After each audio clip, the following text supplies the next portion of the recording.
Bom, pessoal, sem mais delongas, né? Dá uma olhada para mim nesse cilindro hidráulico aqui. Imagina se você fosse desenhar ele, como que seria difícil desenhar esse bichinho, esse trombolhozinho aí.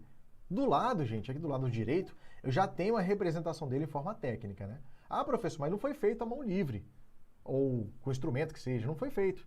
Por que eu estou estudando desenho técnico? Pessoal, obviamente que isso aqui foi feito em uma ferramenta computacional. A gente pode tomar o AutoCAD aí como exemplo, né? Obviamente que se vocês fossem desenhar esse cilindro na mão livre, vocês vão gastar um tempo, a probabilidade do erro existe, né? Aquela coisa que o computador ele elimina boa parte dessas situações. Mas de nada adianta eu colocar o profissional na frente do computador, na frente do AutoCAD e falar bem assim para ele: meu querido, isso aqui é a área gráfica, isso aqui são os comandos básicos, comandos de linha, comando de aparar, comando de cortar, comando de transformar a malha em malha isométrica, tá? São conhecimentos aí do AutoCAD.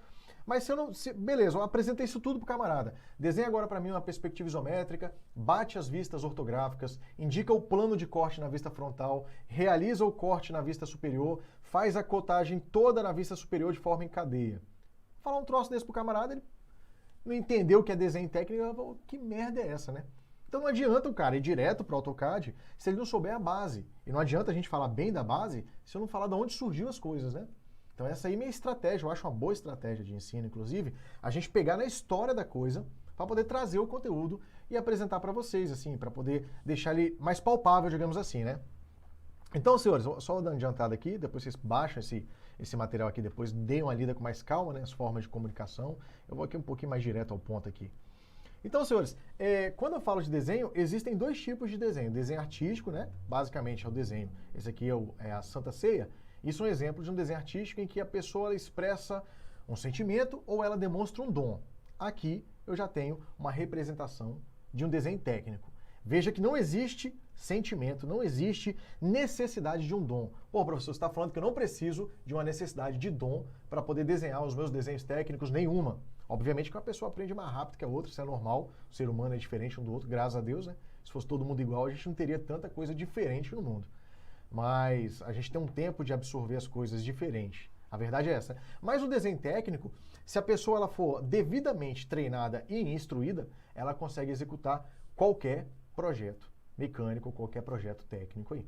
É só utilizar os instrumentos corretamente e as técnicas normalizadas pela ABNT, que trata aqui a normalização no Brasil, que é a Associação Brasileira de Normas Técnicas, né? Aí eu peço a vocês, depois para pegar esse e-book, eu vou deixar ele aqui para vocês baixarem, dar uma olhadinha em todas as normas, depois eu vou pedir para vocês para chegarem bem aqui, ó. Deixa eu dar uma adiantada, depois eu volto. Depois eu vou pedir vocês para virem bem aqui.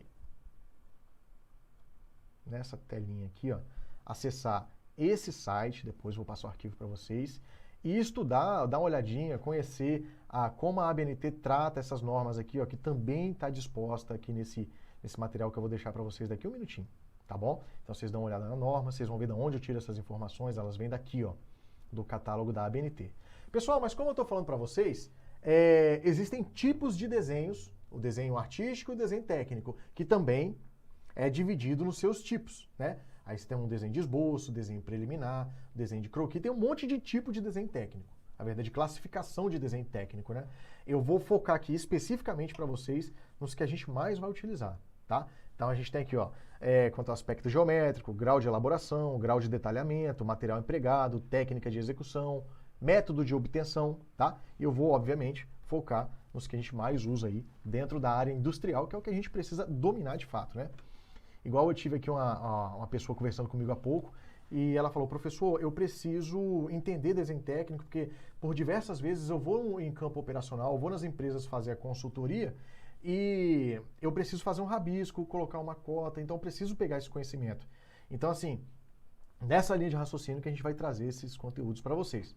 Tá? Pessoal, quanto à classificação relacionada aos aspectos geométricos, eu tenho aqui, por exemplo, os desenhos projetivos, né? São os desenhos, basicamente, todos os desenhos industriais, seja ele na construção civil, seja ele na área da mecânica, são desenhos projetivos, né? Vem da área de projetos, são desenhos projetados, eles garantem aí a assertividade do seu projeto se você seguir à risca o que foi apresentado ali no desenho, tá?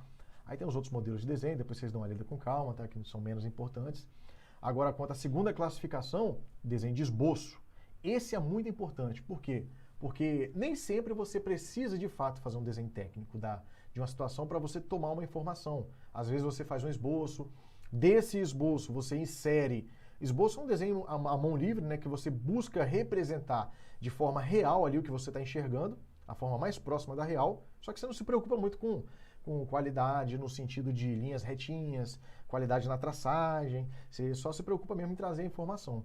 Agora imagina que nesse mesmo esboço eu comece a inserir as medidas nele, né? Como eu estou apresentando aqui, por exemplo. Eu estou inserindo algumas medidas, aqui é só simbólica, né? Tá botando letra. Eu coloco uma medida, eu me preocupo um pouquinho com a proporcionalidade agora, mas é feita à mão livre ainda. Mas agora eu estou me preocupando com a qualidade, com a proporcionalidade, de modo que se eu entregar esse croquis para alguém, a pessoa consiga fabricar. Aí eu estou falando de um desenho à mão livre, só que o croquis, que é o que a maioria de vocês, se forem trabalhar como inspetores em áreas operacionais, se tiver que desenvolver, vão desenvolver aí nos seus ambientes de trabalho. É o croquis. O esboço ele é mais para dar uma ideia inicial de um projeto, né?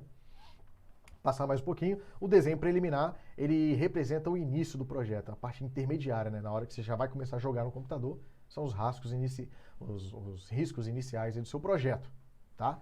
E depois o desenho definitivo é de fato o seu projeto, como vocês podem acompanhar aí na tela, o seu projeto pronto, o seu desenho totalmente executado, né? Tem um outro desenho que eu quero mostrar para vocês também, que é o desenho de componente. Por exemplo, se eu tenho um desenho definido, eu sei que eu não ia falar não, mas eu vou puxar uma ressalva aqui para vocês. Mas se eu tenho aqui um desenho de conjunto, como vocês estão acompanhando na tela, e às vezes eu quero mostrar um elemento desse conjunto, é comum eu pegar esse elemento e mostrar só ele, como vocês podem acompanhar agora, e eu chamo isso de um desenho de componente, tá? Que é a hora que eu apresento só o componente de um conjunto como um todo, porque de repente é ele que vai ser fabricado, é ele que eu vou ter que mandar comprar. Beleza, pessoal? Aqui também eu tenho um outro desenho que é muito utilizado na indústria. Às vezes eu tenho um componente mecânico, uma peça, e eu preciso mostrar uma informação de uma parte muito pequenininha. Eu posso selecionar essa parte, ó, esse círculo aqui já é o suficiente para isso. Aí eu chamo de det A ou detalhe A, tanto faz. Ou você dá outra letra, B, C, depende da quantidade de vezes que isso ocorreu. Aí você bota lá det A, det B, det C, e depois você logo ao lado, ou no espaço livre da folha, você escreve ó, detalhe A, aí a pessoa olha, é daqui que está vindo isso, ó. Aí aqui você consegue inserir a informação que você quer, ó, informação de raio, tá vendo? Então essa aqui é uma outra estratégia também que a gente usa em desenho técnico para passar uma informação. Então é mais uma forma de você representar tecnicamente uma informação, tá? Vou passar mais um pouquinho. Esses aqui tem última coisinha aqui antes de eu passar para vocês. A última classificação é quanto os métodos de execução do meu projeto, os métodos de apresentação dele, né?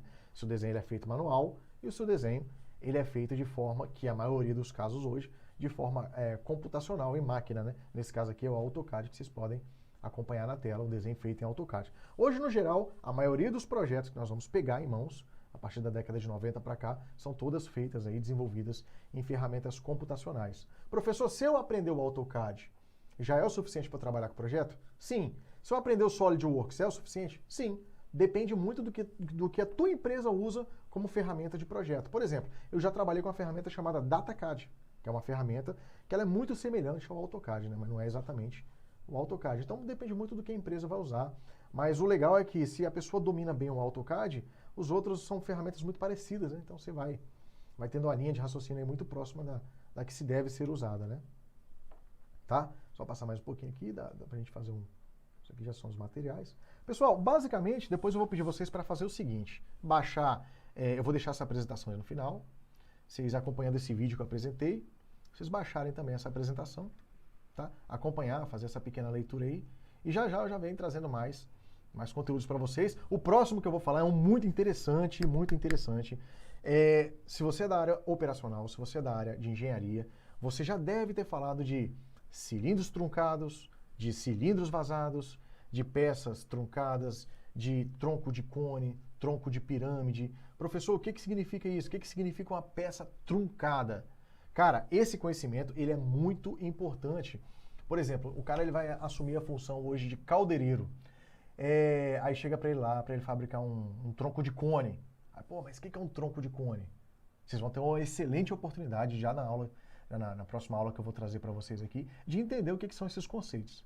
Me aguardem, eu ia fazer isso hoje, mas entrou muita gente Então eu preferi fazer esse bem bolado, essa apresentação inteira, para depois eu entrar nesse assunto. Beleza, pessoal? Um abraço aí. Segura aí que eu já vou mandar para vocês o e-book também.